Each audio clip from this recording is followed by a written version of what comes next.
Bakıda bəzi ərazilərdəki binalar plana düşsə də sökülməsi istiqamətində iş getmir. Hətta bir sıra vətəndaşlar yaşadıkları yerin plana düşməsini istəyir və gələcəklərini buna uyğunlaşdırırlar. Proses niyə ləngiyir? Qlobal infoza danışan əmlak məsələləri üzrə ekspert Elnur Azadov deyib ki, bu birbaşa Bakının baş planı ilə bağlıdır. Stat 2018-ci ildən etibarən Dövlət Şəhərsalma və Arxitektura Komitəsinə səlahiyyət verildi. Onlar bu işə beynəlxalq şirkətləri cəlb etdilər. Alman və fransız şirkətləri tender qalibləri oldular. Artıq Bakının baş planını hazırlayıb 2023-cü ilin dekabr ayında ictimaiyyətə təqdim etdilər. Söküntü prosesləri isə həmin planda əks olunub.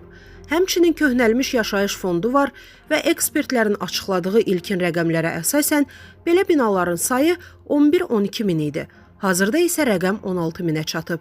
Ekspert bildirib ki, sökülməsi gözlənilən 3-5 mərtəbəli binaların arasında qəzalı və qismən qəzalı mənzillər də var. İstismar müddəti bitmiş və qismən qəzalı binaların sayı mindən çoxdur. Onlardan biri 1-ci mikrorayondur. Bura Nazirlər Kabinetinin 83 sayılı qərarı ilə 2017-ci ildən qismən qəzalı hesab olunur. Pilot olaraq həmin mikrorayonun bütöv sökülməsi planda var. Lakin dövlətin resursları buna çatmır və hamısını icra edə bilməz. Tikinti şirkətlərinin isə Sovet hökuməti dövründə 50-70 il ərzində ərsəyə gəlmiş əmlakları qısa zaman ərzində yenilənməsinə gücü çatmaz. Statın sonu. Əziz izləyicilər, xəbərlərdən məlumat almaq üçün kanalımıza abunə ola bilərsiniz.